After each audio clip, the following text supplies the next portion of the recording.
She was supposed to die in that alley, fever burning through her veins, alone in the filth of the city streets, just another forgotten peasant girl whose name would disappear with her last breath. But her sister had other plans. When Helena opened her eyes again, everything had changed. The silk sheets against her bare skin, the golden ceiling above her, and the powerful man staring at her like she was his last reason to live. Except he was calling her by the wrong name. He thought she was someone else, someone she could never be. Now Helena is trapped in a deadly game she doesn't understand, living in a castle filled with secrets and lies, pretending to be the woman a grieving king has fallen in love with. Every word she doesn't speak protects her. Every moment she stays puts her closer to danger, because someone in this castle is murdering pregnant women and making them disappear. And Helena just discovered why her sister really put her in that royal bed. Some truths are worth dying for.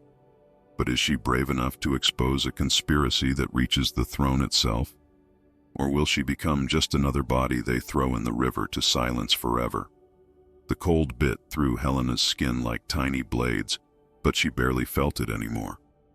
Death, she'd learned in these final hours, came with a strange mercy.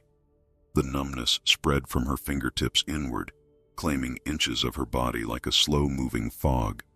She lay curled against the stone wall of the alley behind the tavern, her threadbare dress soaked through from the rain that hadn't stopped for 3 days. The fever had taken her voice 2 nights ago. Now it was taking everything else. Her chest rose and fell in shallow, rattling breaths. Each one felt like swallowing broken glass. She thought of her sister's face, Isolde, beautiful Isolde, with her honey-colored hair always braided perfectly, her hands soft and uncalloused. 5 years had passed since Isolde left their village to work in the castle. 5 years since Helena had seen her. Their mother had died believing Isolde would come back for them, would send money, would remember the family she'd left behind in the mud and poverty. She never did. And now their father was gone too, buried in an unmarked grave 3 months past, and Helena had walked 70 miles to the capital city with one desperate thought burning in her mind. Find Isolde. Beg her for help. Beg her to remember she once had a sister. But the city swallowed people whole. Helena had searched for 2 weeks, asking servants and merchants and anyone who'd listen if they knew a lady's maid named Isolde who worked in the royal household. Most ignored her. Some laughed. One spat at her feet and called her a liar. No filthy peasant girl could have a sister in the castle. The fever started 4 days ago. A cough, then chills, then fire raging through her blood. She'd spent her last coin on a piece of stale bread. When she collapsed in the street yesterday, 2 men dragged her into this alley and left her here to die out of sight. Decent of them, really. At least she wouldn't block the road. Helena's eyelids grew heavy. The rain had stopped, she noticed distantly. Or maybe she just couldn't feel it anymore. The sky above was the color of old bruises, purple and gray, and fading to black. Stars began to prick through, cold and indifferent. She wondered if her mother could see her from wherever the dead went. She wondered if dying hurt more than this, or if this was all. There was a slow dissolving, a gentle erasure. Her eyes drifted closed. The world went quiet. Then hands, warm, urgent hands, gripped her shoulders. Helena's eyes flew open, her heart lurching in her chest with a painful spike of adrenaline. A woman's face hovered above hers, features sharp and familiar in a way that made Helena's fever-drunk mind stutter and skip. "Sweet Mary, Mother of God," the woman whispered, and Helena's breath caught. That voice. She knew that voice. Helena. Helena. "Is that you?" It was Isolde. Her sister looked different, older, draped in a fine wool cloak with a hood lined in rabbit fur, her face painted with rouge and powder like the noble ladies wore. But those eyes, green as spring grass, were the same ones Helena remembered from childhood. Isolde's hands trembled as she touched Helena's face, her forehead, her neck. "You're burning alive," Isolde breathed. Her eyes were wide, pupils dilated with something that looked like panic. What are you doing? Here. Why didn't you send word? Helena tried to speak. Her lips moved, but no sound came out, just a weak rasp of air. Isolde looked over her shoulder, scanning the dark alley with jerky, frightened movements. Then she turned back to Helena and did something that made no sense. She started unlacing her own gown with shaking fingers, pulling at ties and buttons with increasing desperation. "I'm sorry," Isolde said, and there were tears streaming down her painted cheeks now, cutting clean tracks through the powder. "I'm so sorry, Helena, for everything, for leaving, for not writing, for not sending money. I wanted to. I swear I wanted to. But they watch us so carefully and I couldn't risk—" Her voice broke. She yanked her gown open at the bodice. "There's no time to explain. You have to trust me. You have to do exactly what I say." Helena's vision blurred. She felt Isolde's hands on her, pulling at her wet dress, peeling it away from her skin. The cold air hit her. Bare flesh, and she wanted to protest, wanted to cover herself, but her arms wouldn't obey. Isolde worked quickly, stripping Helena down to nothing, then pulling her own fine gown over Helena's head. The fabric was warm from Isolde's body, soft as a whisper, and it smelled like lavender and beeswax. "Listen to me," Isolde said, gripping Helena's face between her palms. Her eyes were wild, desperate. "When you wake up, don't speak, not a word. Pretend you're too weak. Pretend you're confused. They'll bring you food, water, medicine. Take it all. Rest, recover. And when you're strong enough, you run. You take whatever money you can find, and you run as far from this city as you can. Do you understand?" Helena's head spun. Nothing made sense. Why was Isolde putting her own dress on Helena? Why was she crying? Why did she look so terrified? Isolde pulled a small glass vial from inside her cloak. The liquid inside was dark and viscous. She uncorked it with her teeth. "This will help. With the fever," she whispered. "It'll make you sleep.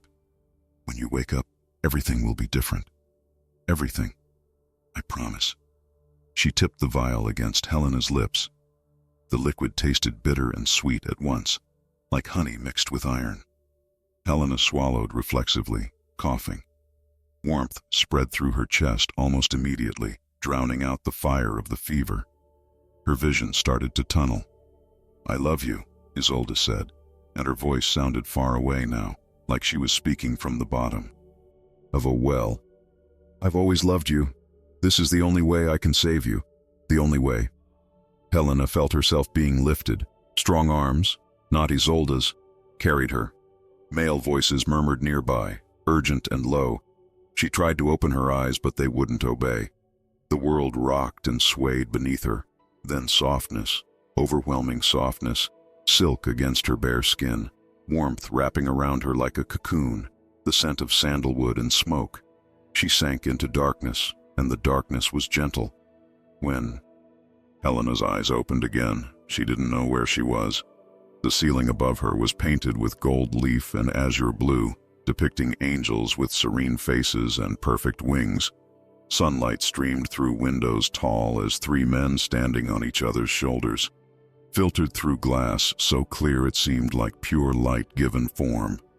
The bed beneath her was enormous, a mattress stuffed with down feathers, sheets of Egyptian cotton so fine they felt like water against her skin, and she was naked, completely, utterly naked.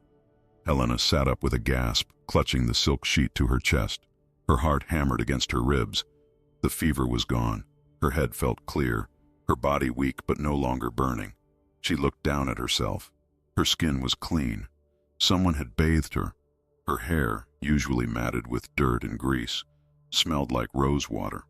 The room around her was massive, furnished with carved wooden chairs, tapestries depicting battle scenes, a fireplace large enough to roast a whole pig, and everywhere, the mark of royalty, the crest of the kingdom embroidered on the bed curtains, silver candlesticks thick as her wrist, a crown sitting on a table near the window, catching the morning light.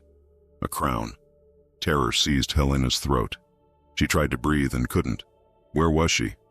What had Isolde done? Why was she in a room with a crown? The door opened without warning. Helena flinched, pulling the sheet higher. A man entered, tall, broad-shouldered, dressed in a simple white linen shirt and black breeches. His hair was dark, shot through with silver at the temples. His face was handsome in a severe way, all sharp angles and hard lines. He moved like someone who'd spent his life in armor, even though he wore none now. He stopped when he saw her awake. Something flickered across his face. Relief, maybe, or something stranger. Something almost like pain. "You're awake," he said. His voice was deep, rough around the edges. "Thank God, I thought..." He stopped himself, jaw tightening. "How do you feel?" Helena stared at him. Every instinct screamed that she was in danger. This man, this room, this situation, all of it wrong. She opened her mouth but remembered Isolde's desperate plea. "Don't speak, not a word." The man took a step closer. Helena's grip on the sheet tightened. He raised his hands slowly, palms out, like approaching a frightened animal. "I'm not going to hurt you," he said quietly. "I swear it on my crown. You were ill. Dangerously ill. My physicians have been working through the night to save you." He paused, and something in his expression cracked. "Why did you leave, Isolde? Why did you run?" The name hit Helena like a fist to the stomach. Isolde. He'd called her Isolde. This man, this powerful man standing in a room with a crown, thought she was her sister. Her throat constricted. She could feel her pulse hammering in her neck, visible probably, a drumbeat of terror that would give her away. She kept her mouth shut, pressed her lips together so tightly they went numb. The sheet twisted in her fists, knuckles white against the silk. The man moved closer, each step measured and careful. He stopped at the edge of the bed, and Helena noticed details she'd missed before. The dark circles under his eyes, the way his shoulders curved inward like he carried something unbearably heavy, the tremor in his right hand that he tried to hide by curling his fingers into a fist. This was a man Berlioz, holding himself together. "You don't have to be afraid of me," he said, and his voice cracked on the last word. "I know I have no right to ask anything of you. I know what I did was unforgivable. Calling you here that night, demanding that you..." He stopped, jaw working. "I was drunk on grief and loneliness, and I used you. I'm sorry. God help me, I'm so sorry." Helena's mind raced, trying to piece together meaning from his words. He thought Isolde had come to him. He thought they'd done something. Together. Something intimate enough to warrant this tortured apology. This man who looked like he hadn't slept in days, standing at the foot of his own bed, begging forgiveness from who he believed was a servant girl. A king. Sweet Mother Mary. He had to be the king. Who else would have a crown sitting casually on a table like a forgotten goblet? Her stomach twisted. Isolde had put her in the king's bed, naked, after some kind of encounter between them that clearly haunted him. What had her sister done? What web had Helena been thrown into? The king ran a hand through his hair, messing it up in a way that made him look younger, more vulnerable. "When you ran that night, I searched everywhere. The guards looked through the entire castle, the grounds, the stables. I thought..." His voice dropped to barely a whisper. "I thought you'd done something desperate. Hurt yourself because of what I'd asked of you." He sat down heavily on the edge of the bed, keeping distance between them but close. Enough that Helena could smell him. Leather and smoke and something herbal, like the rosemary that grew wild near her village. Her village. God, her village felt like another lifetime ago. 4 days, and her entire world had been ripped apart and reassembled into something unrecognizable. Then 3 days later they found you in the lower city. The king continued, staring at his hands. Collapsed in an alley, burning with fever, wearing... He paused, and something strange crossed his face. Confusion, maybe. Wearing rags. Like you'd traded your fine gown for peasant clothes. The physician said you were hours from death. Your lungs were filling with fluid. Your heart was weak. Helena's breath caught. 3 days. Isolde had left her sleeping for 3 days before someone found her. Had her sister watched her the whole time? Had she waited to make sure Helena would be discovered? Or had she simply abandoned her and walked away? The king looked up at her, and the raw pain in his eyes made Helena's chest ache despite her fear. Why were you in the lower city dressed like that? Were you trying to disappear? To escape me completely? She had to respond something. Anything. But Isolde's warning echoed in her mind. Don't speak. Pretend you're too weak. Pretend you're confused. Helena let her eyes drift away from his face, staring at the painted ceiling instead. She let her expression go blank, empty, like her mind was somewhere far away. The king's face crumpled. You don't even want to look at me. He stood abruptly, turning away. His shoulders shook once, twice. I'll send the physicians, and food. You need to eat, regain your strength. I'll have servants bring you proper clothes. He walked toward the door, each step rigid with forced control. I won't force my presence on you again. You have my word. He reached for the door handle, and Helena felt a strange, unexpected pang. This broken man thought he'd destroyed someone he cared about, thought he'd driven her to near death because of his own loneliness. The guilt was eating him alive. She could see it in every line of his body. But she couldn't speak, couldn't risk it. Not yet. The door opened, and a woman entered so quickly she nearly collided with the king. She was older, perhaps 50, with steel-gray hair pulled back in a severe bun, and a ring of keys hanging from her belt that marked her as head housekeeper. Her eyes went wide when she saw the king. Your Majesty, she said, dropping into a curtsy. Then her gaze slid past him to Helena in the bed, and her expression shifted into something cold and calculating. I see the lady is awake. She needs food and water, the king said quietly. And privacy. See that she has everything she requires. Of course, Your Majesty. The woman's voice was perfectly respectful, but Helena caught something underneath it, something sharp. Though perhaps it would be wise to have Lady Isolde returned to her own quarters now that the danger has passed. The court is beginning to talk, and you know how rumors spread. The king stiffened. Let them talk. With respect, Your Majesty, the council meets this afternoon. Lord Geoffrey has been asking questions about your absences. If he learns that you've been spending your nights here, keeping vigil over a... She stopped herself. Over a what? The king's voice dropped to something dangerous. Finish your sentence, Meredith. The housekeeper's lips pressed into a thin line. A servant, Your Majesty. I mean no disrespect to Lady Isolde, but she is still a lady's maid, not nobility. The council already doubts your judgment after the queen's passing. If they believe you've taken a common mistress, they'll use it against you. Helena's stomach dropped. The queen's passing. The king was a widower. This grief, this desperate loneliness, it all made sickening sense now. The king's hands clenched at his sides. Get out. Your Majesty, I only speak out of concern for... Out. The single word cracked like a whip. And send the physicians, now. Meredith curtsied again, her face a mask of compliance, but her eyes slid to Helena one more time.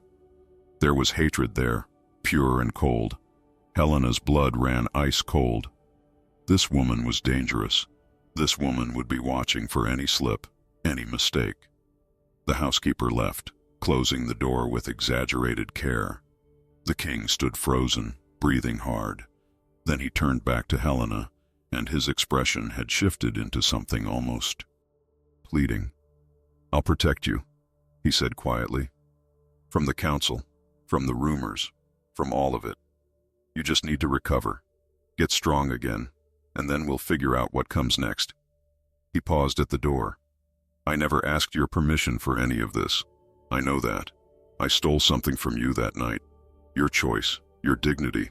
I can't undo it, but I swear to you, Isolde, I'll spend the rest of my life trying to make it right. He left before she could react, the door closing with a soft click. Helena sat motionless in the enormous bed, her mind spinning. Her sister had been here, in this room with the king, had done something with him that filled him with this consuming guilt. Then Isolde had run away, and when Helena appeared dying in the streets, someone had brought her here thinking she was Isolde returned. But why? Why would Isolde do this? Why dress Helena in her clothes, drug her, and have her delivered to the king's chambers? It made no sense unless Isolde needed to disappear, needed everyone to think she was still here while she ran somewhere else. And what better replacement than an identical twin sister no one knew existed? The door opened again. 2 men in physicians' robes entered, followed by servants carrying trays of food. The smell hit Helena like a wave. Roasted chicken, fresh bread, cheese, fruit. Her stomach cramped with hunger so violent it hurt. "Lady Isolde," the older physician said, approaching with professional courtesy. "We need to examine you. Make sure the fever hasn't damaged your lungs or heart." Helena nodded mutely, her mind still reeling. The physician's hands were clinical, efficient. He listened to her chest, looked in her throat, checked her pulse. The younger physician took notes on parchment, his quill scratching. "Remarkable recovery," the older one murmured. "Though your voice seems affected, does your throat pain you?" Helena nodded quickly, a convenient excuse. "Rest it for a few days, no speaking." He smiled kindly. "You're very fortunate, my lady. Another few hours, and we'd have been preparing your body for burial instead of breakfast." They left, and Helena was alone with the food. She fell on it like a starving animal, shoving bread into her mouth, gulping water so fast it spilled down her chin. She couldn't remember the last time she'd eaten real food. The chicken was tender, seasoned with herbs she didn't recognize. The cheese was creamy and rich. She ate until her stomach hurt, until she thought she might be sick, and still there was food left over. She was in the king's bed, wearing nothing, being mistaken for her sister who'd apparently shared this man's intimacy and then vanished. The head housekeeper hated her. The council was circling like wolves. And somewhere out there, Isolde was hiding with secrets that could destroy everything. Helena pulled the sheets up to her chin and stared at the painted angels on the ceiling. Their serene faces mocked her. They had wings. They could fly away from danger. She was trapped. Helena spent 2 days learning how to be someone else. 2 days of pretending her throat was too damaged to speak, while servants dressed her in gowns she'd never dreamed of touching, while maids braided her hair with ribbons that cost more than her father's entire farm, while she sat in the king's chambers, her chambers now, apparently, and tried not to scream from the sheer terror of it all. The king visited every morning. He'd knock softly, wait for her nod of permission, then sit in the chair by the window and talk. Just talk. He told her about his day, about the council meetings that drained him, about his brother Geoffrey who questioned every decision he made. He talked about the late queen, his voice breaking on her name, Catherine, how she'd died giving birth to a son who lived only 3 hours, how the castle had felt like a tomb ever since. Helena listened, her hands folded in her lap, her face carefully blank. She was learning him, studying him the way she used to study the sky before rain, the way his jaw tightened when he mentioned his brother, the way his fingers drummed against his knee when he was anxious, the way he looked at her, or rather, at who he thought she was, with such raw, desperate hope that it made her chest ache. He was lonely, devastatingly, consumingly lonely, and he thought Isolde was the one person who'd seen him as a man instead of a crown. On the 3rd morning, Helena woke to find a letter on the table beside the bed. The wax seal was broken. Someone had already read it. Her heart hammered as she unfolded the parchment, but the words swam meaninglessly across the page. She couldn't read. She'd never learned. Her father had needed her in the fields, not bent over books they couldn't afford. Panic clawed up her throat. What if this was important? What if it was from Isolde? She stared at the incomprehensible marks until her eyes watered, willing them to make sense. A knock at the door made her jump. She shoved the letter under the pillow. "My lady?" A young maid entered, the same one who'd been dressing her each morning. Her name was Anne, and she had kind eyes and gentle hands. "His Majesty requests your presence at breakfast, in his private dining room. He says—" She hesitated, biting her lip. "He says he hopes you're ready to speak again, that he misses your voice." Helena's blood turned to ice. She couldn't keep this up forever. Eventually, she'd have to talk, and the moment she did, everything would unravel. Isolde had been educated, refined. Helena sounded like exactly what she was, a peasant who'd spent her life in mud and manure. But she couldn't refuse the king. That would raise suspicion too. She nodded slowly, and Anne helped her dress in a gown of deep blue velvet that made her skin look like porcelain. The maid arranged her hair in an elaborate style that must have taken 20 minutes, weaving in pearls that caught the morning light. Helena barely recognized herself in the polished silver mirror. She looked like Isolde, moved like her now too. She'd been watching the other ladies when servants escorted her through the corridors for brief, supervised walks. The way they glided instead of walked kept their spines straight, their chins level. Anne led her through the castle, and Helena forced herself not to gawk at the tapestries, the marble floors, the suits of armor standing guard at every corner. Servants bowed as she passed. A few whispered behind their hands. She caught fragments. The lady's maid and shameful and bewitched him. The private dining room was smaller than she'd expected, intimate even. A table set for two, covered in platters of eggs and bacon, fresh bread, butter, jam, fruits she'd never seen before. The king stood when she entered, and the relief on his face was so profound it made her stomach twist with guilt. "Isolde," he said, and gestured to the chair across from him. "Please, sit." She did, moving carefully, keeping her trembling hands hidden in her lap beneath the table. The king sat too, but didn't reach for the food. He just looked at her, searching her face for something. "Can you speak yet?" he asked gently. "Even a word or two. I need to know you're truly recovering." Helena's mouth went dry. She had to say something. But what? Her accent would give her away immediately. Isolde had lived in the castle for 5 years, had learned to speak like the nobles. Helena still had dirt under her fingernails, metaphorically at least. The maids had scrubbed her clean, but you couldn't scrub away 18 years of poverty. She opened her mouth, closed it, shook her head, bringing her hand to her throat in what she hoped looked like pain. The king's face fell. "Still hurts?" He reached across the table and Helena froze as his fingers brushed hers. His touch was warm, calloused, despite his royalty. "I'm sorry. Take all the time you need. He pulled his hand back, running it through his hair in that gesture she'd come to recognize as frustration.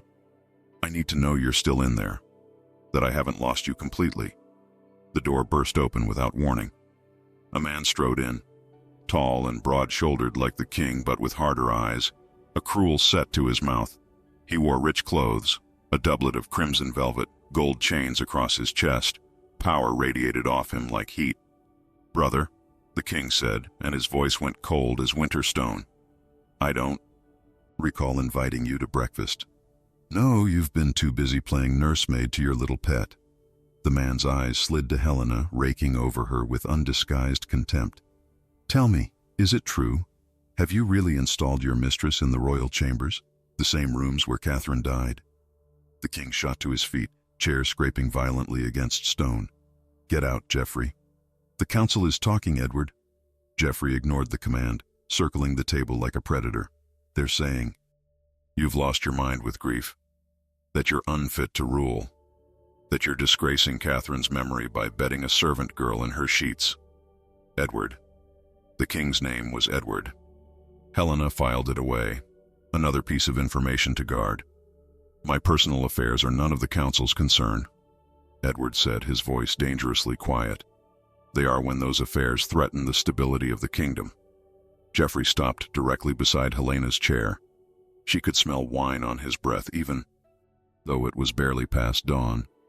"The northern lords are already grumbling about your weakness, if they learn you've been compromised by a common whore." Edward moved faster than Helena thought possible. One moment he was across the table. The next his hand was fisted in Geoffrey's doublet, slamming him against the wall hard enough to rattle the paintings. "Call her that again," Edward growled, "and brother or not, I'll have your tongue cut out." Geoffrey laughed, actually laughed even with Edward's forearm pressed against his throat. "There it is, the madness everyone whispers about. You'd threaten your own blood over a girl who spreads her legs for a warm bed and hot meals? Edward's fist drew back, and Helena knew she had to stop this. If he hit Jeffrey, if he let his brother goad him into violence, it would be exactly the proof the council needed that he was unstable. She didn't know why she cared. This wasn't her fight, wasn't her kingdom. But something in her couldn't. Watch this lonely, broken man destroy himself. She stood abruptly, her chair clattering backward. Both men turned to look at her. Helena's heart hammered so hard she thought it might crack her ribs.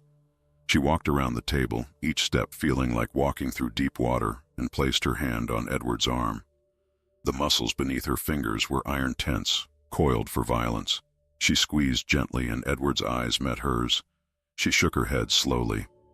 "Please, don't." Something in his expression cracked. He released Jeffrey, stepping back, breathing hard. Jeffrey straightened his doublet, smirking like he'd won something. "So she is still in there," Jeffrey said, eyeing Helena with new interest. "I was beginning to think the fever had burned out her brains." He moved toward the door, then paused. "The council meets at noon, brother. They're voting on whether to appoint a regent to oversee your decisions. I suggest you attend, and I suggest you leave your little distraction here." He left, and the silence he left behind felt like the aftermath of a storm. Edward stood frozen, staring at the closed door, his hands trembling. Then he turned to Helena, and his eyes were wet. "I'm sorry," he whispered. "I'm so sorry you had to see that you had to hear those things." He reached for her hand, and Helena let him take it because she didn't know what else to do. "He's trying to take the crown, using you as an excuse. I won't let him. I won't let anyone hurt you."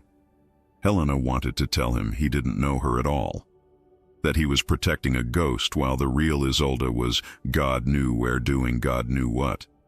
But she couldn't speak, could only stand there while this king who thought she was someone else made promises he couldn't keep. Edward lifted her hand to his lips, pressing a kiss to her knuckles that felt like a vow.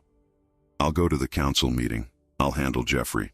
And tonight, I'll have dinner brought here. Just the two of us. No interruptions. No council, no servants. Just us."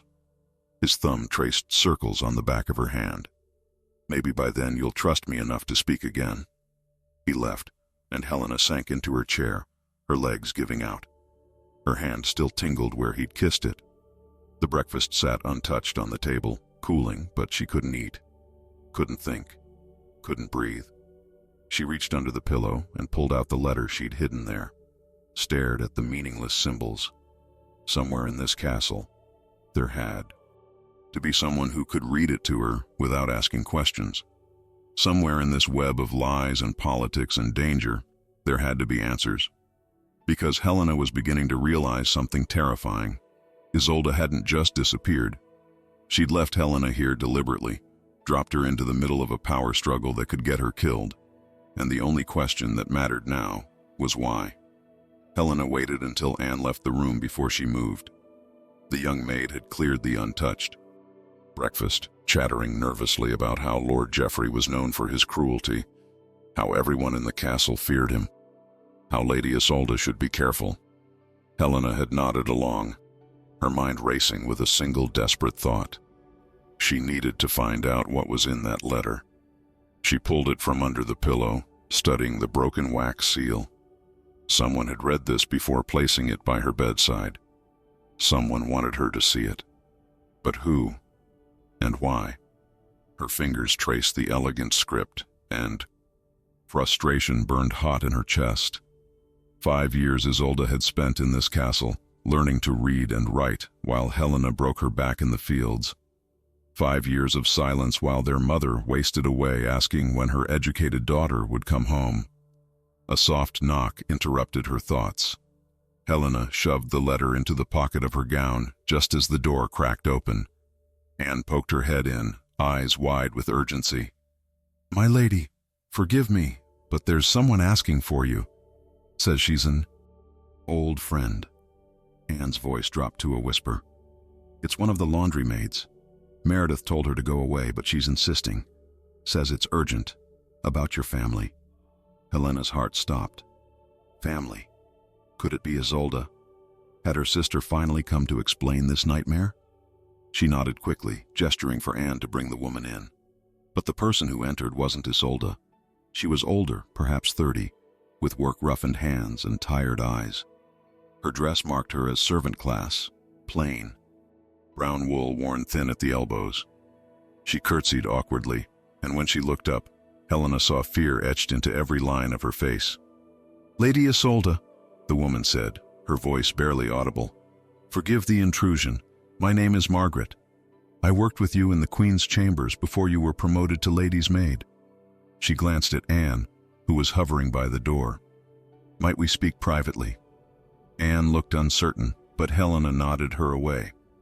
The young maid left, closing the door with obvious reluctance. The moment they were alone, Margaret's composure cracked. "Thank God you're alive," she breathed, rushing forward. "When I heard you'd disappeared, when they said you were found half dead in the lower city, I thought—" She stopped herself, wringing her hands. "I have something for you. Something you left in the laundry 3 weeks ago, hidden in a basket of linens. I found it by accident, and I've been holding on to it, waiting for you to come back." She reached into her apron and pulled out a small leather pouch. Helena took it with trembling fingers, loosening the drawstring. Inside was a folded piece of parchment and something wrapped in cloth. Margaret watched her with strange intensity. "You told me if anything happened to you, I should make sure that reached someone who could help. You said it was insurance, protection." Her voice wavered. "Are you in danger, my lady? Is someone threatening you?" Helena's mind spun. Isolde had left this, had planned for something. She pulled out the parchment, but of course the words meant nothing to her. She stared at it helplessly, and Margaret's expression shifted to confusion. "My lady, are you—" Margaret stepped closer, studying Helena's face. "Are you well? You look different somehow. Your eyes—" Panic seized Helena's throat. She needed this woman to read the letter, but if she spoke, her accent would give her away. She pressed her hand to her throat, shaking her head as she'd done with everyone else. "Still can't speak?" Margaret's suspicion didn't ease. "But you could read it yourself, couldn't you? Unless—" Her eyes widened. "Unless you're not—" Helena grabbed Margaret's wrist, squeezing hard. She held the woman's gaze and slowly, carefully, shook her head. A plea. A warning. "Please don't say it out loud." Margaret's face went white. She understood. Sweet Mary, she understood. Her voice came out in a strangled whisper. "Where is she? Where's the real Isolde?" Helena could only stare at her, helpless. She gestured to the parchment, then pointed at Margaret, then at her own ears. "Read it, please." Margaret's hands shook as she took the letter. Her lips moved silently as she scanned the words, and with each line her face drained of more color. When she finished, she looked at Helena with something close to horror. "This is a confession," Margaret breathed, "written in her own hand. She says she's been carrying on an affair with Captain Marcus of the Royal Guard for 8 months. That she's pregnant with his child. That the king summoned her to his chambers one night 3 weeks ago, devastated over the Queen's death, and begged her to lie beside him just so he wouldn't be alone. Just to sleep. Nothing more." Margaret's voice cracked. "She says the guilt was eating her alive because Marcus was insanely jealous, thought she was betraying him. She writes that she needs to disappear for a while, let things calm down, and she's leaving proof of her innocence in case anything happens to her." Helena's stomach dropped. The pieces were sliding into place, forming a picture even more horrible than she'd imagined. Isolde had been planning to run, had written this confession as protection. But protection from whom? The jealous captain, or someone else? "There's more," Margaret whispered, flipping the parchment over. On the back, she writes, "If you're reading this and I haven't returned, look for the pendant. It will prove everything. MC will know what it means." Helena unwrapped the cloth, still in the pouch. A pendant fell into her palm, a small silver locket on a delicate chain. She opened it with shaking fingers. Inside was a miniature portrait of a man in guard's uniform, handsome in a rough way, with dark hair and darker eyes. On the opposite side A lock of blonde hair was pressed under glass. Isolde's hair. That's Captain Marcus, Margaret confirmed, her voice hollow. He was reassigned to the northern border 2 weeks ago. Sudden orders from Lord Geoffrey himself. She looked at Helena, and tears were streaming down her face now. The same day Isolde disappeared. The room tilted. Helena gripped the edge of the table to steady herself. Geoffrey, the king's brother, had sent away the man Isolde loved, the father of her child. Why? What did he gain from Isolde's disappearance? Margaret grabbed Helena's shoulders, forcing eye contact. Who are you? Are you her sister? She mentioned once having family in the provinces, but I thought... She stopped, searching Helena's face. You look exactly like her. Exactly. If I hadn't noticed that you can't read, I never would have known. Helena nodded slowly. Sister? Yes. Does the king know? Margaret's grip tightened. Does anyone know? Helena shook her head. Sweet Mother of God. Margaret released her, pacing the small space like a caged animal. This is madness. If they discover the truth, they'll kill you. Do you understand? The king is in love with Isolde. He thinks you're her. When he realizes you're not... Her voice broke into a sob. And if Lord Geoffrey finds out there's a witness to whatever happened to the real Isolde, he'll make sure you disappear too. A witness? Helena's blood ran cold. Is that what she was? Evidence of a crime she didn't even understand yet? You need to run, Margaret said urgently. Tonight, I'll help you. We'll get you out of the castle, get you somewhere safe. You can't stay here. It's not your fight. But Helena was already shaking her head. She couldn't leave. Not yet. Because if she ran, she'd never know what happened to Isolde. Never know if her sister was alive or dead. Never know if she'd willingly abandoned Helena to this fate or if she'd had no choice. And there was something else. Something she barely wanted to admit to herself. Edward. The lonely, broken king who thought she was someone else. Who looked at her like she was the only thing keeping him tethered to this world. The idea of walking away, of letting him discover the truth in some horrible, devastating way. Margaret saw it in her face. No, you can't be thinking of staying. You don't owe him anything. He's not your responsibility. Helena pulled the letter from her pocket, the one that had been by her bedside this morning. She thrust it at Margaret. Read this too. Margaret unfolded it, and her expression shifted from confusion to fury. This is from Meredith, the head housekeeper. It's addressed to Lord Geoffrey.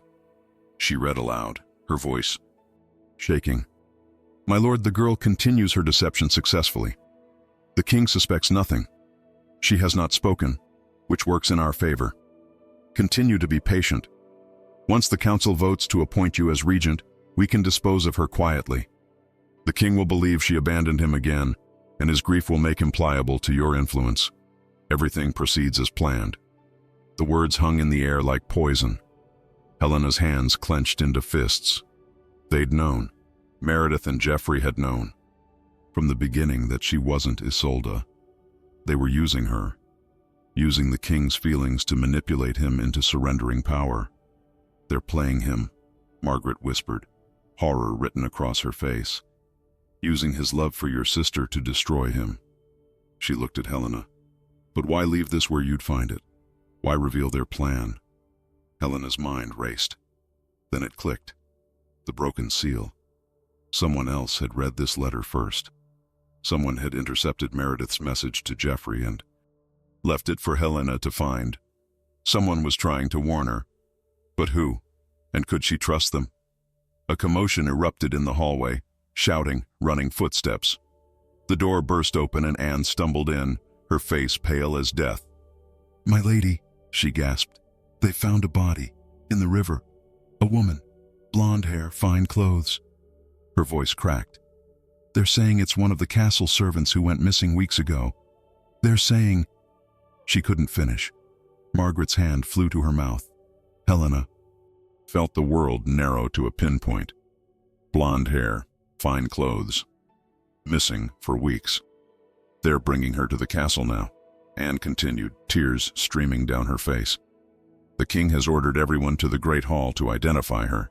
He wants to know who she was, wants to give her a proper burial. Helena's legs gave out.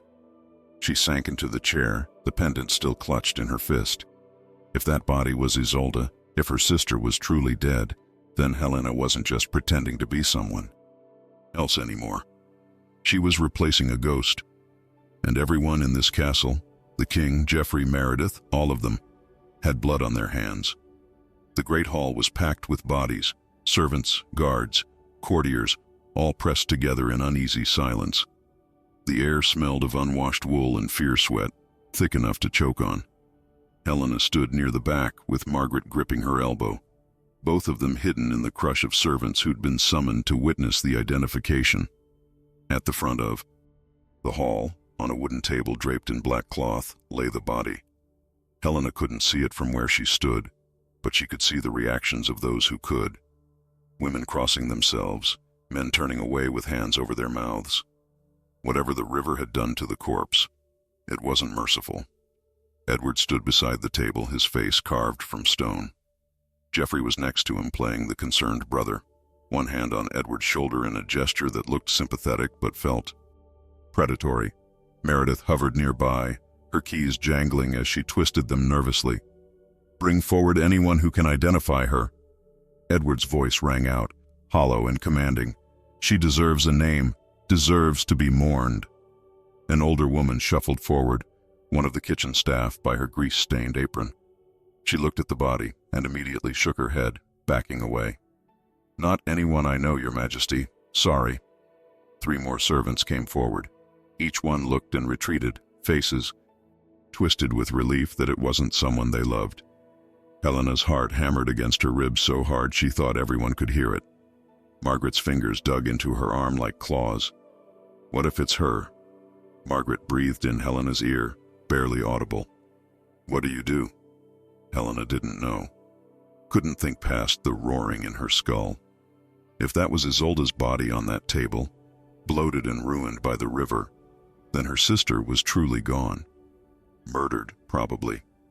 And Helena was standing here, wearing her identity like stolen clothes, while the men who'd killed her watched and waited. "Lady Isolde." Meredith's voice cut through the murmurs like a blade. "Step forward, please." Every head in the hall turned to look for her. Helena felt the weight of hundreds of eyes searching the crowd. Margaret's grip tightened to the point of pain. "No," Margaret whispered. "Don't. If you go up there and react, they'll know something's wrong. If you don't react, they'll know something's wrong. It's a trap." But Helena was already moving, her body operating on some instinct she didn't understand. The crowd parted for her like water, and she walked down the center aisle with her spine straight, her face blank. She'd learned this from watching the noble ladies during her brief walks through the castle, how to move like you owned the ground beneath your feet even when terror was clawing your insides to shreds. She reached the front of the hall. Edward's eyes found hers, and something in his expression cracked. Relief, maybe, that she was here, that she'd come when called. He reached for her hand and she let him take it, his fingers warm and solid against her ice-cold skin. "I'm sorry to ask this of you," he said quietly, meant only for her ears. "But you knew most of the servants. If you recognize her, please tell me. She deserves her name back." Helena nodded. She couldn't avoid it anymore. She had to look, had to know if the body on that table was her sister. She turned, and her eyes fell on the corpse. The woman was blonde, that much was true. Her hair spread around her head like seaweed, matted with river mud. Her face was swollen, discolored, features distorted by days in the water. She wore the remnants of a fine dress, blue wool that had once been expensive, now torn and stained beyond repair. One hand was missing, probably taken by fish or current. The other clutched something against her chest, fingers locked in rigor mortis around an object Helena couldn't quite see. Relief crashed through Helena so violently she swayed on her feet. It wasn't Isolde. The woman was too tall, too broad in the shoulders, even ruined by the river. The bone structure was wrong. This wasn't her sister. Edward caught her elbow, steadying her. "Do you know her?" Helena shook her head slowly, and it wasn't a lie. She didn't know this woman. had never seen her before. "Are you certain?" Jeffrey's voice came from behind her, sharp with something that sounded like disappointment. "Look carefully. Sometimes death changes. She doesn't know her." Edward's voice was steel. "She's told you. That's enough." But Helena was staring at the corpse's hand, at the object clutched there, a glint of metal. She stepped closer before she could stop herself, leaning in to see better. The smell hit her, rot and river water and something sweet-sour that made her stomach heave. But she forced herself to look. It was a ring, heavy gold with a red stone, carved with a crest. She recognized from the banners hanging throughout the castle. The royal seal. This woman had been wearing the king's ring when she died. Helena's eyes snapped to Edward. He was staring at the ring too, his face draining of color. His hand released hers, falling to his side like dead weight. "That's not possible," he breathed. "That ring was... It went missing months ago, from my private chambers. I thought a servant had stolen it." "Interesting," Jeffrey murmured, moving closer to examine the corpse. "So we have an unidentified dead woman wearing the king's ring, found in the river with her hands and feet bound." He paused, letting that sink in. "Bound, brother. Someone tied her up and threw her in to drown." Gasps rippled through the hall. Edward looked like he'd been struck. Helena's mind raced, pieces clicking into place too fast to process. This woman had been in Edward's chambers, had taken his ring, or been given it, and then someone had murdered her and disposed of the body in a way that would look like an accident if not for the bindings. "Search her pockets," Meredith said, stepping forward with authority that seemed presumptuous for a housekeeper. "Perhaps she carries something that will identify her." Two guards moved to comply, their hands careful despite the state of the body. They found nothing in the torn dress pockets, but when they moved her arm, something fell from inside her bodice and clattered to the stone floor. A locket. Silver, delicate, on a broken chain. Helena's breath stopped. It looked exactly like the one Margaret had given her, the one from Isolde's hidden pouch. Jeffrey bent and picked it up, opening it with his thumb. His eyebrows rose. "Well, this is illuminating." He held it up for Edward to see. "Recognize this man, brother?" Edward stared at the miniature portrait inside. "Captain Marcus. He was transferred to the northern border 2 weeks ago, at your recommendation." "Indeed." Jeffrey's smile was a knife's edge. "And it appears he had an admirer, a woman who wore your ring and carried his portrait next to her heart." He snapped the locket closed. "Perhaps Captain Marcus was involved in more than guard duty while stationed here.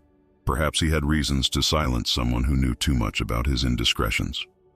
It was elegant, Helena realized with cold horror. Jeffrey was building a narrative in real time, in front of witnesses. Captain Marcus, the jealous lover. A mysterious woman who'd stolen the king's ring, who'd gotten too close to secrets. A murder made to look like an accident, and Marcus was conveniently far away, unable to defend himself. But something was wrong with the story. Helena could feel it like a splinter under her skin. If this woman had Isolde's locket, or one exactly like it, then who was she? And where did that leave Isolde? "Send riders to the northern border," Edward said, his voice hollow. "Bring Captain Marcus back. I want answers." "Of course," Jeffrey said smoothly. "Though by the time they reach him, he'll have had weeks to prepare his lies." He turned to address the assembled crowd. "Let this be a lesson. Even in the king's own household, evil can take root. Remain vigilant. Report anything suspicious to me or to Meredith." His eyes swept across the servants, lingering for just a moment on Helena. "Anything at all." The crowd began to disperse, murmuring among themselves. Helena stood frozen, staring at the dead woman's face. "Who are you? What happened to you? And why does your death feel like a message meant for me?" Edward touched her shoulder gently. "Come, you shouldn't have to see this anymore." His voice was thick with some emotion she couldn't name. "I'll have the body prepared for burial. Even without a name, she deserves that much." Helena let him guide her away from the table, but her mind was spinning. The locket, the ring, the timing of everything. Jeffrey was orchestrating something. She could feel it, using this woman's death to serve some purpose she couldn't yet see. They were halfway across the hall when a voice rang out, young and shaking with emotion. "I know her. I know who she is." Everyone turned. A girl no more than 14 stood near the doors, her face blotchy with tears. She wore the plain dress of a scullery maid, her hands red and cracked from washing dishes. "Speak," Edward commanded, and there was desperate hope in his voice. "Tell us her name." The girl approached the body, her whole frame trembling. "Her name was Anna Westfield. She worked in the castle laundry until 2 months ago. She disappeared one night. We thought she'd run away with a lover." Fresh tears spilled down her cheeks. "She was my friend. She was kind. She didn't deserve this." "Anna Westfield," Edward repeated softly. He looked at Jeffrey. "Did we investigate her disappearance? A runaway servant?" Jeffrey shrugged. "They come and go all the time, brother. We can't possibly track every—" "She was murdered." Edward's voice cracked like a whip, bound and drowned, and no one thought to tell me that a member of my household had vanished? The hall went silent. Jeffrey's expression remained carefully neutral, but Helena caught a flicker of something in his eyes. Calculation. He was recalibrating, adjusting his strategy. "Forgive me, Your Majesty," Meredith interjected smoothly. "The girl left no family behind, no one to raise an alarm. These things happen in a household this large." But Helena was watching the young scullery maid, watching how her eyes darted between Jeffrey and Meredith with naked fear. This girl knew something that terrified her into silence. Helena moved before thinking, crossing to the girl and taking her hand. The maid startled, looking up at her with red-rimmed eyes. Helena squeezed gently, a silent promise. "I see you. I hear you. You're not alone." The girl's lips trembled. She was pregnant. She whispered, so quietly only Helena could hear. Anna was pregnant, and she was terrified. She said someone important had... The girl's voice broke. She said if she told anyone she'd disappear. And then she did. Helena's blood turned to ice. Pregnant. Just like Isolde was pregnant. 2 women, both connected to the castle, both pregnant, both disappeared. One dead in the river, one simply gone. This wasn't about Captain Marcus at all. This was about silencing women who carried dangerous secrets, and Helena was standing in the middle of it, wearing a dead woman's identity, protected by nothing but her silence and the king's misplaced love. Helena couldn't sleep. She lay in the massive bed, staring at the painted angels on the ceiling while moonlight sliced through the windows in pale silver bars. Every shadow seemed to hide secrets. Every creak of the old castle walls sounded like footsteps approaching. Anna Westfield had been pregnant and terrified. Now she was dead. Isolde was pregnant and had vanished. Was she dead too? Or was she running, hiding, trying to protect the child in her belly from whatever monster was hunting pregnant women in this castle? The dinner Edward had promised never happened. After the identification in the Great Hall, he'd been pulled into emergency council meetings that stretched past midnight. Helena had eaten alone in the royal chambers, every bite of roasted pheasant tasting like ash, while Anne fussed over her and Margaret watched from the corner with worried eyes. Margaret had stayed after. Anne left, sitting beside the bed in the darkness. "You need to leave," she'd said for the 3rd time. "Tomorrow, before Jeffrey makes his next move." But Helena had shaken her head. She couldn't explain it. Not without speaking, not without revealing everything, but something kept her rooted here. Maybe it was stubbornness. Maybe it was the desperate need to know what happened to Isolde. Or maybe it was the memory of Edward's face when he'd looked at Anna's body. The raw grief for a woman he didn't even know. The bone-deep decency that made him want to give dignity to the nameless dead. He was a good man, trapped in a nest of vipers. And Helena was starting to realize that Isolde hadn't just left her here by accident. Her sister had left her here as a message, as proof, as insurance that someone would know the truth if the worst happened. The door to the chamber opened without warning. Helena sat bolt upright, her heart slamming against her ribs. A figure slipped inside, closing the door with careful silence. For one terrible moment, she thought it was Jeffrey come to finish what he'd started with Anna. But then the figure moved into the moonlight, and she recognized Edward's silhouette. He stood by the door, not moving closer, his shoulders bowed with exhaustion. "I'm sorry," he said quietly. "I know it's late. I shouldn't be here. His voice cracked. "I needed to see you, to make sure you were real." Elena's throat tightened. She should send him away. Should maintain the distance that might keep her alive when this all inevitably collapsed. But instead, she pulled back the covers and patted the bed beside her. An invitation. Edward hesitated, then crossed the room like a man walking to his own execution. He sat on the edge of the bed, still in his formal doublet and breeches, smelling of candle smoke and wine. He didn't touch her, didn't even look at her, just sat there, staring at his hands. "I failed her," he whispered. "Anna Westfield. She was part of my household, under my protection, and someone murdered her, threw her away like garbage." His hands clenched into fists. "Jeffrey wants me to believe it was Marcus. A crime of passion. A jealous lover eliminating a problem. But it doesn't fit. Marcus isn't that kind of man. And the timing." He stopped, shaking his head. "Nothing about this makes sense." Helena reached out slowly and placed her hand over his. He flinched at the contact, then turned his palm up to lace their fingers together. His hand was rough, calloused from sword practice, warm against her cold skin. "The council voted today," he continued, his voice hollow. "Jeffrey convinced them I'm unfit to rule alone. Said my grief over Catherine has compromised my judgment. They've appointed him as regent to oversee my decisions." He laughed, bitter and sharp. "My own brother. Using my dead wife to steal my kingdom piece by piece." Helena squeezed his hand, and Edward finally looked at her. In the moonlight, his eyes were dark and haunted, rimmed with sleeplessness. He looked like a man drowning slowly, fighting for air with nothing to hold on to. "I'm losing everything," he breathed. "My crown, my authority, my mind. The only thing keeping me tethered is you. And I know that's not fair. I know I've put too much on you, asked too much, expected you to fix something broken that can't be fixed."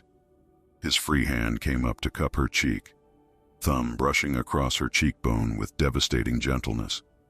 "But when I look at you, I remember there's still something good left in this world, something worth fighting for." Helena's heart twisted. He was falling in love with a ghost, with someone who didn't exist. Every word he spoke, every tender touch, was meant for Isolde, not for her. She was just borrowing this affection, stealing moments that belonged to her sister.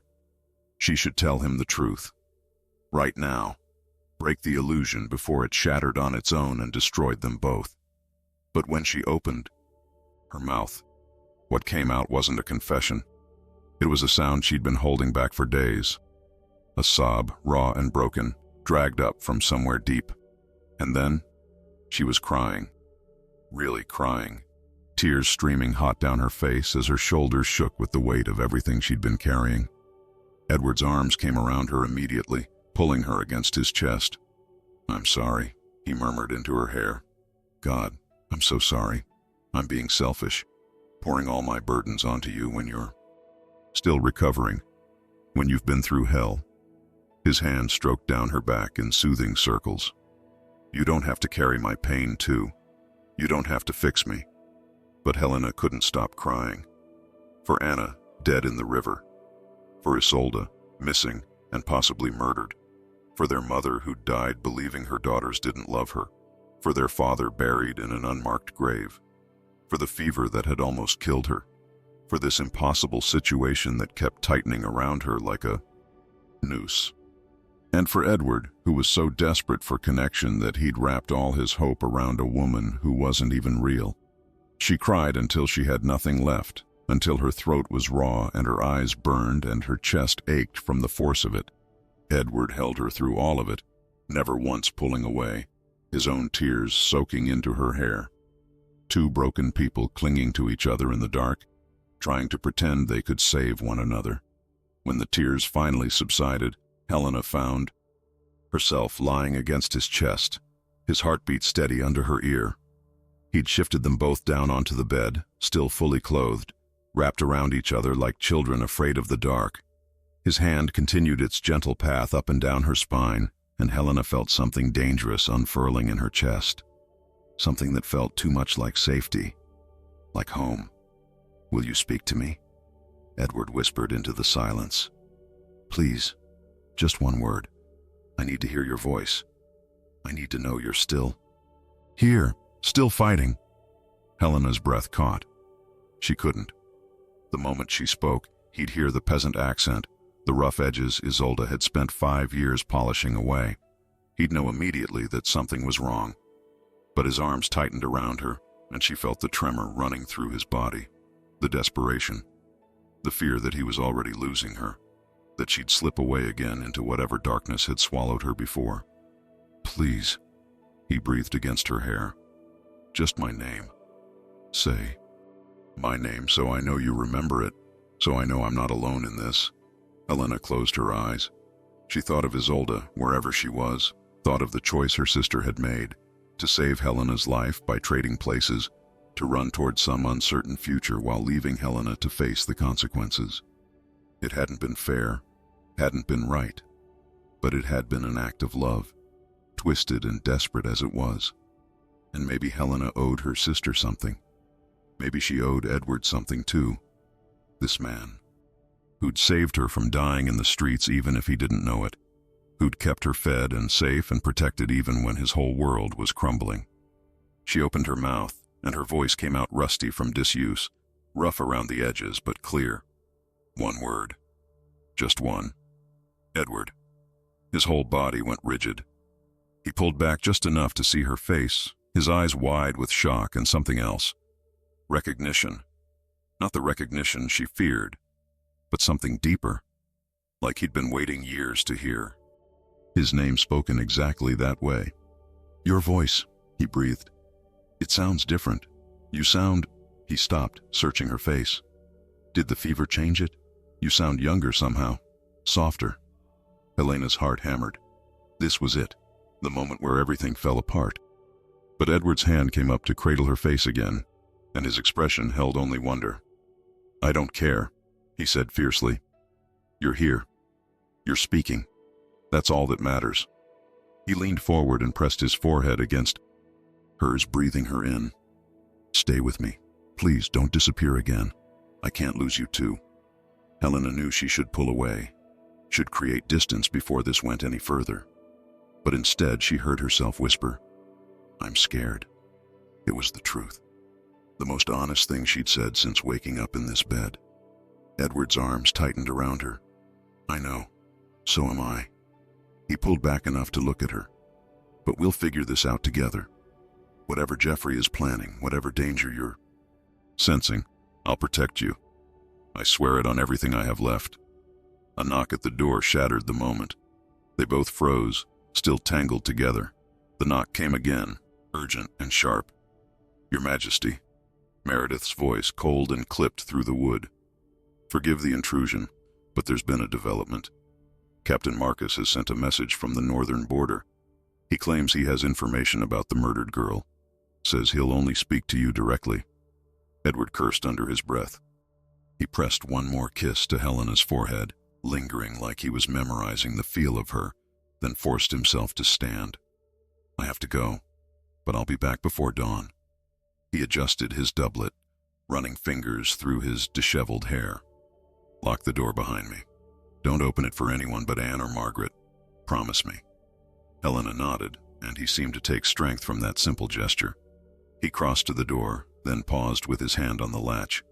"Isolde," he said softly, and the name struck her like a blade. "Thank you for speaking, for trusting me with your voice again." He smiled, and it was heartbreaking in its hopefulness. It's the most beautiful sound I've ever heard." Then he was gone, Meredith's sharp footsteps echoing away down the corridor with his.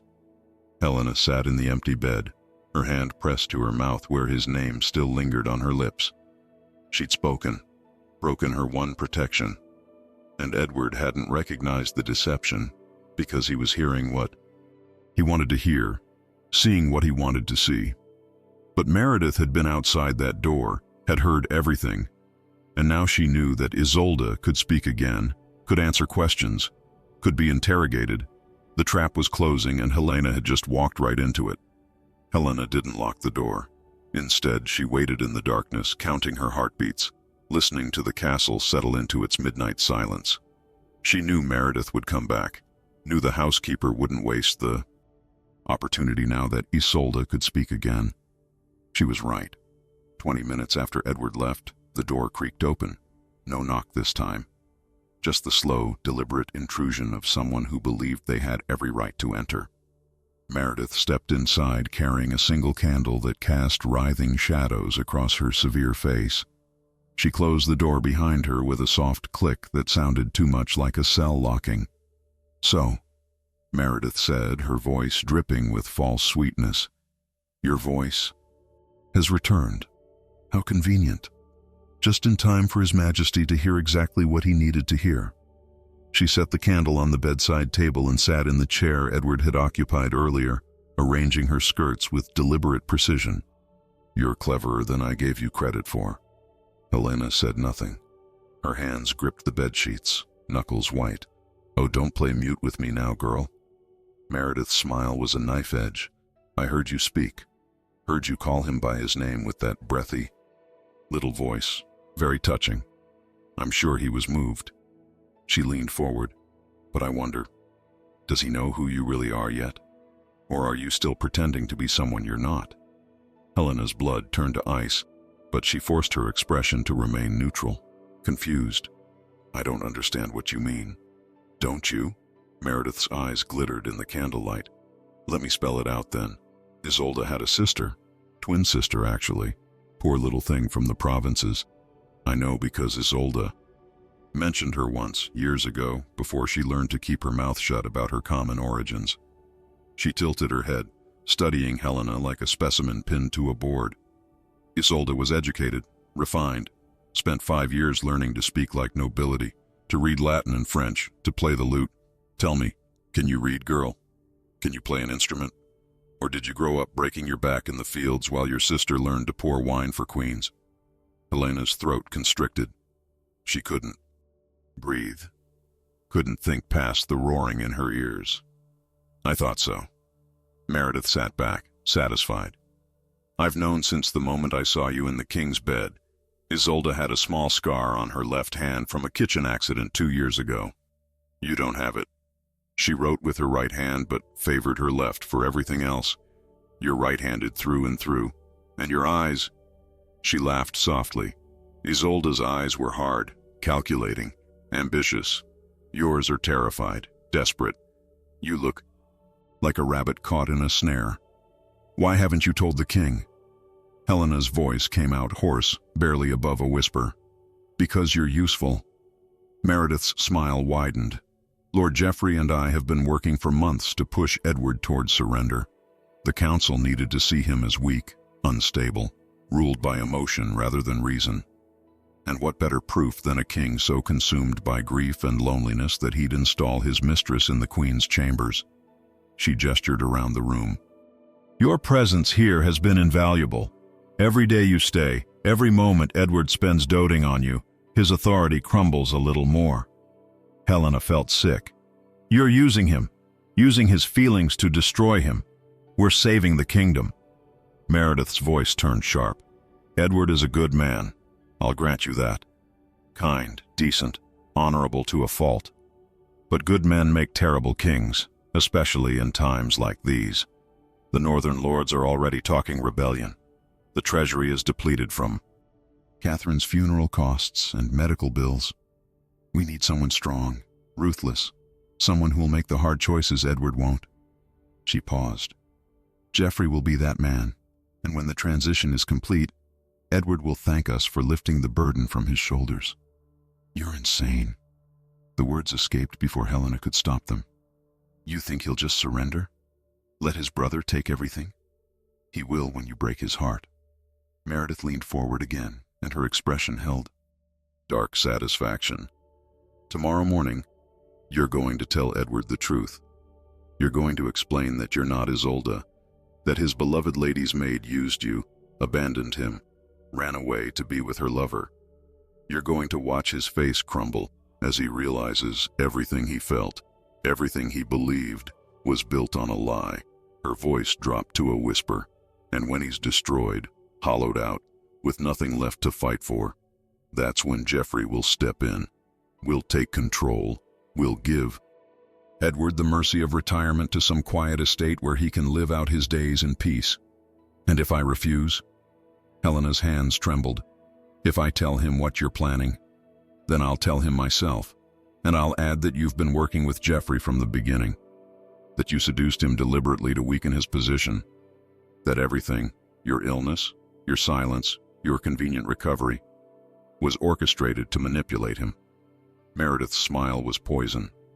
"Who do you think he'll believe? A housekeeper who served his family for 30 years? Or a peasant girl caught in a web of lies?"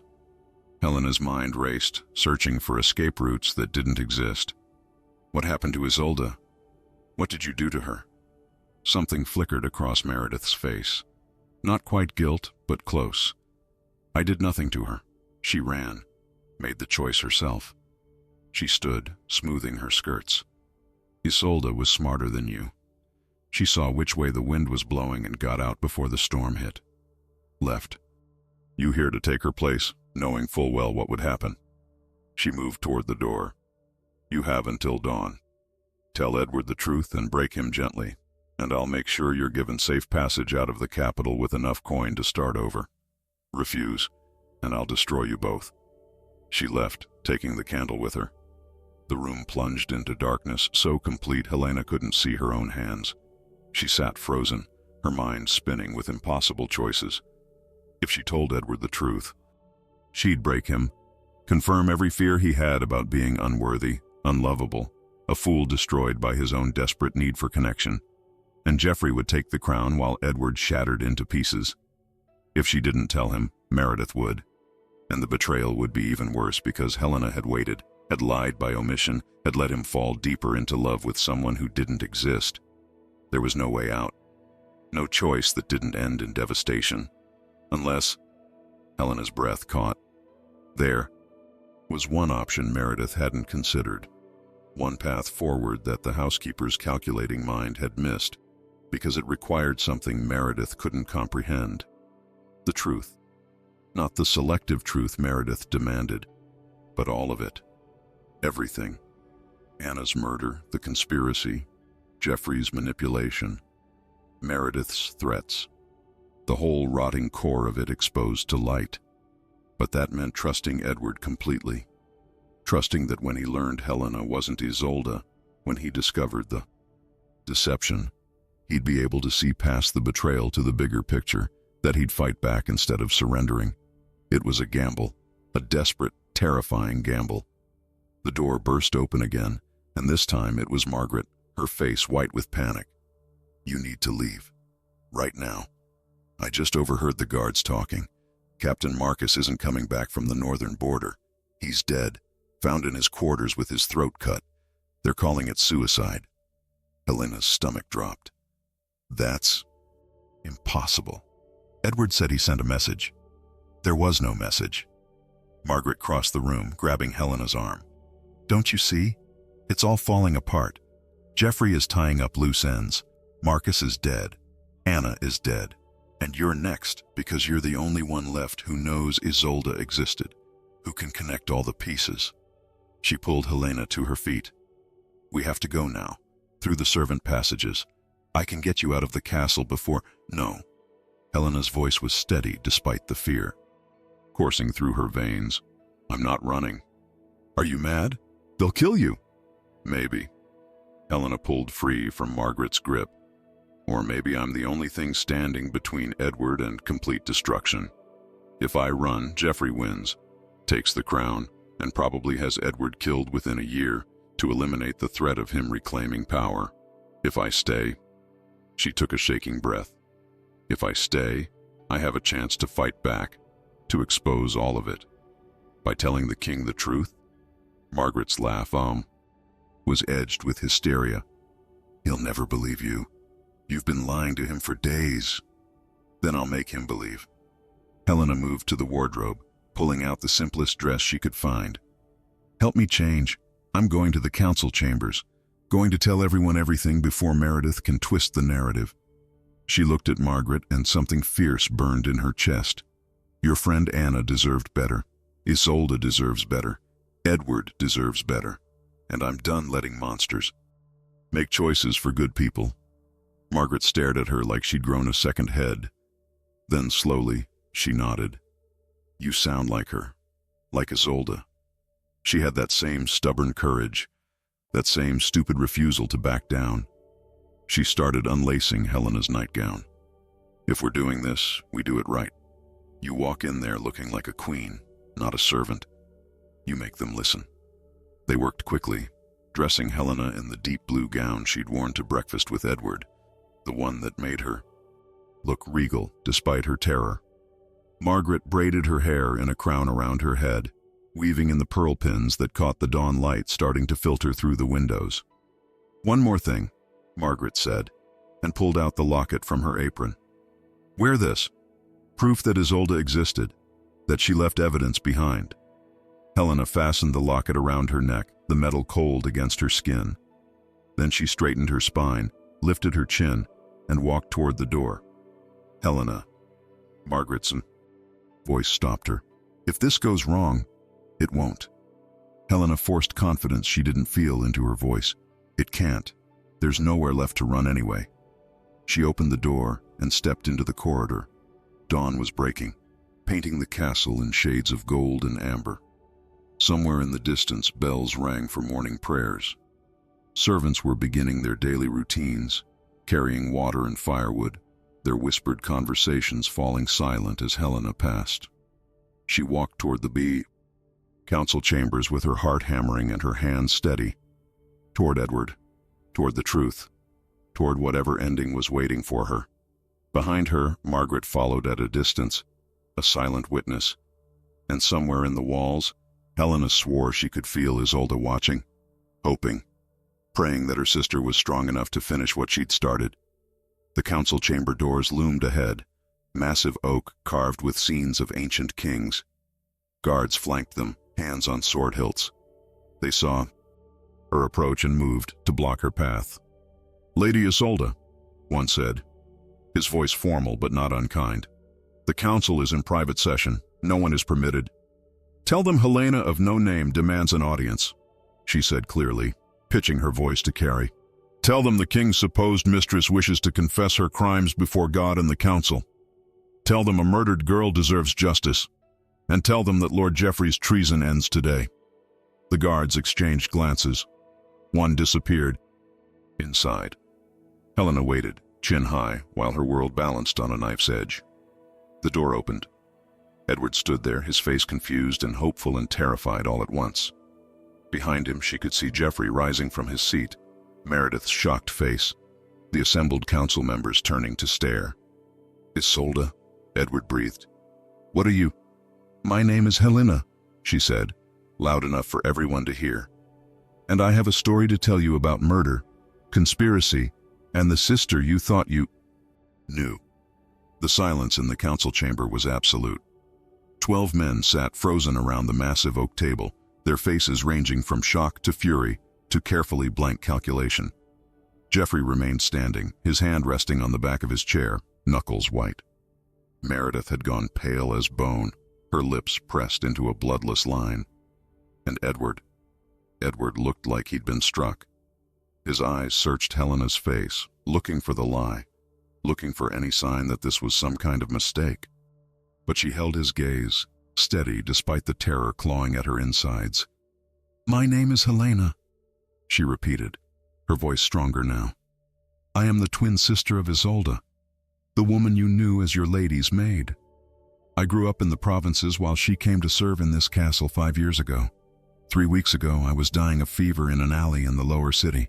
My sister found me, drugged me, dressed me in her clothes, and had me delivered to the king's chambers. She paused, letting that sink in. When I woke, everyone believed I was Isolde, and I was too terrified to correct them. "This is madness," Geoffrey said, his voice cutting through the shocked silence. "The girl is clearly unwell, suffering delusions from her illness. Edward, send her back to her chambers before she embarrasses herself further. Let her speak." Edward's voice was hollow, mechanical. He hadn't moved from his position by the door, hadn't taken his eyes off Helena. "I want to hear all of it."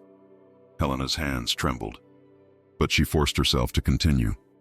"I couldn't read the letters left by my bedside, couldn't recognize people Isolde should have known, couldn't speak without revealing my peasant accent, so I stayed silent, pretending my throat was damaged by the fever." She reached up and unclasped the locket from around her neck, holding it up for the council to see. "This belonged to my sister. Inside is a portrait of Captain Marcus, the father of her unborn child. She was pregnant when she disappeared. Terrified, she left behind a written confession explaining that the king had asked her to lie beside him one night, only to sleep, nothing more, but that Captain Marcus was insanely jealous. She saw Edward flinch at that, saw the memory of that night crash over him. The loneliness that had driven him to such desperate measures. The guilt that still ate at him. 2 days ago, we found a body in the river," Helena continued. "A woman named Anna Westfield. She worked in the castle laundry. She was pregnant too, and she was murdered, bound and thrown into the water to drown." She turned her gaze on Geoffrey. "Captain Marcus was sent to the northern border 2 weeks ago at Lord Geoffrey's recommendation. Now we learn he's dead, throat cut, conveniently unable to defend himself or answer questions about either woman." "You're accusing me of murder?" Geoffrey's voice was dangerous, but Helena caught the flicker of something else in his eyes. "Fear. Based on what? The ravings of an imposter? A peasant girl playing dress-up? I'm accusing you of conspiracy." Helena pulled out the letter she'd kept hidden in her pocket, Meredith's letter to Geoffrey that someone had intercepted and left for her to find. "This was written by your accomplice. It details your plan to use the king's supposed relationship with Isolde to undermine his authority, to convince the council he was unfit to rule, and to position yourself as regent." She held it up. "It also mentions disposing of me. Quietly, once you had what you wanted." Meredith lunged forward, trying to snatch the letter, but Margaret appeared from behind Helena and blocked her path. The housekeeper's composure finally cracked. "You don't understand what you're interfering with, you stupid girl. This was never about you. It was about saving the kingdom from a weak king who can't make hard choices." "Meredith," Geoffrey's voice cracked like a whip, "be silent." But the housekeeper was past caring about caution. Years of bottled resentment came pouring out. Catherine's death nearly destroyed him. He spent months paralyzed by grief while the kingdom crumbled. The northern lords stopped sending taxes. The merchants started hoarding grain. We needed strength, and all we had was a broken man crying over his dead wife. She turned to Edward, and her face twisted with something close to pity. "You're a good man, Edward, but good men don't survive as kings. Geoffrey would have been merciful, would have let you live out your days in peace while he did what needed to be done. And the pregnant women?" Helena's voice cut through Meredith's justifications. "Anna and Isolde? What did they do to deserve death? What hard choice did their murders serve?" Meredith's mouth opened, then closed. For the first time, genuine confusion crossed her face. "I don't know what you're talking about. Anna's death was tragic, but it had nothing to do with our plans. We assumed it was Marcus. It wasn't Marcus." The voice came from the doorway. Everyone turned to see a young guard, barely 20, his face gray with fear. "I'm sorry, Your Majesty. I should have spoken sooner. I was afraid, but I can't." His voice broke. "I saw Lord Geoffrey with Anna 2 months ago, late at night in the wine cellars. She was crying. He was angry. I heard him threaten her, Tell her to get rid of it, or he'd do it for her. The chamber erupted. Council members shouting, Jeffrey roaring denials, Meredith backing away from him like he'd transformed into something monstrous. Edward finally moved, striding into the room with his hand on his sword hilt. You killed her. Edward's voice was barely above a whisper, but it silenced everyone. You got her pregnant, and when she refused to end it, you murdered her, threw her in the river like refuse. She was a servant, Jeffrey spat, his mask of civility finally shattering. A nobody. She tried to trap me, claimed the child was mine, and demanded money to keep quiet. What was I supposed to do? Let some laundry maid destroy my reputation? Ruin my plans for the throne? Plans you murdered for. Edward drew his sword in one smooth motion, the blade singing as it cleared the scabbard. Captain Marcus, did you kill him too? He was in the way, knew too much about Isolde's pregnancy. Would have started asking questions about Anna. Jeffrey's hand moved to his own sword. I did what was necessary, what you were too weak to do. This kingdom needs a king who understands that. Sometimes blood must be spilled for the greater good. There is no greater good in murdering pregnant women. Edward's voice shook with rage Helena had never heard from him. There is no honor in silencing the powerless to protect your own ambition. Jeffrey drew his sword. Then let the gods decide who's worthy to rule. Trial by combat, brother. Winner takes the crown. Unless you're too much of a coward even for that. No. Helena stepped between them, her heart hammering so hard she thought it might burst. This isn't about strength or worthiness or who can kill better. This is about justice, about holding men like you accountable for the women you dispose of when they become inconvenient. She turned to the council. Anna Westfield deserves justice. Captain Marcus deserves justice. And my sister. Her voice cracked. My sister deserves to know she can come home safely, that the monster who drove her into hiding will face consequences. One of the older council members stood, his robes rustling. The girl speaks truth. This is a matter for the courts, not for swords. He looked at Jeffrey with disgust. You're under arrest for murder. Guards, take him. What happened next unfolded in heartbeats. Jeffrey lunged not at Edward but at Helena, his sword aimed at her heart. Edward moved faster than thought, throwing himself between them. Steel met steel with a sound like thunder. They fought across the chamber, brutal, desperate, nothing like the elegant duels Helena had heard about in stories. This was survival. Two brothers trying to kill each other while the council scattered and guards poured in through the doors. It ended when Jeffrey stumbled backward over a fallen chair. Edward's sword found his brother's chest, sliding between ribs with a sound Helena would hear in her nightmares forever.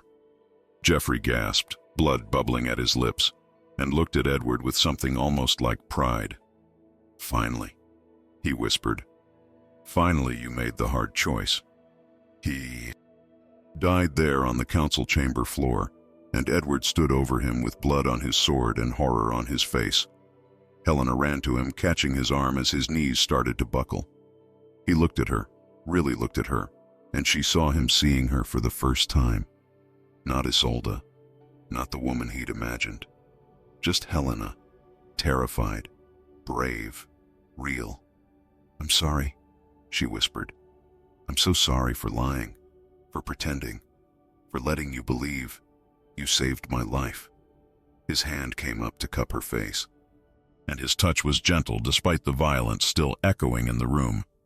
You could have run, should have run, but you stayed, fought for people you didn't even know, for a kingdom that wasn't yours. His thumb brushed away the tears streaming down her face. Who are you, Helena, of no name? Just a girl who wanted to find her sister.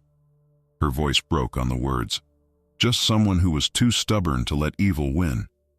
Edward pulled her against his chest, and she felt his body shake with silent sobs.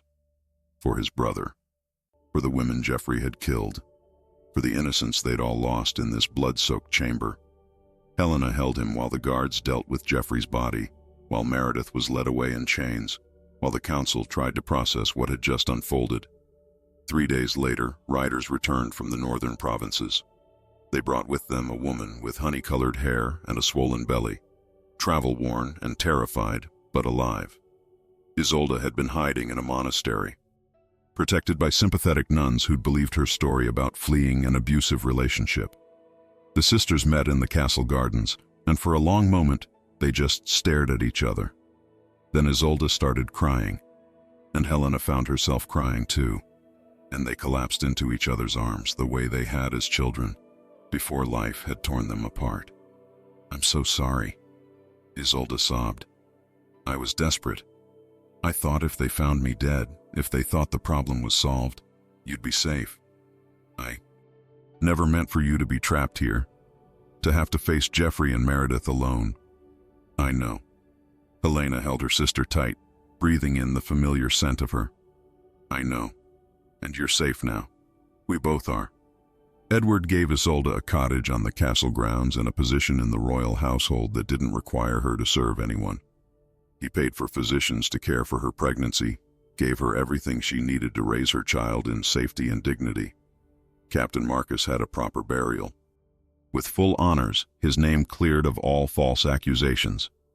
Anna Westfield was laid to rest in the royal cemetery, her grave marked with a stone that read, "Anna Westfield, beloved daughter, whose life and death will not be forgotten." Edward attended the funeral himself, and each year on the anniversary of her death, he left flowers on her grave. As for Helena and Edward, they were a scandal that slowly became a love story. The peasant girl and the widowed king who found each other in the wreckage of conspiracy and lies. The council objected, of course. The northern lords grumbled. But Edward had finally learned to make the hard choice that mattered, choosing love over duty, choosing the woman who'd saved him over the expectations of a kingdom. They married in the spring, a year after Jeffrey's death. Helena wore blue velvet and a crown of wildflowers from her home village. She could read now. Edward had hired tutors, and she'd learned with the same stubborn determination she'd brought to everything else.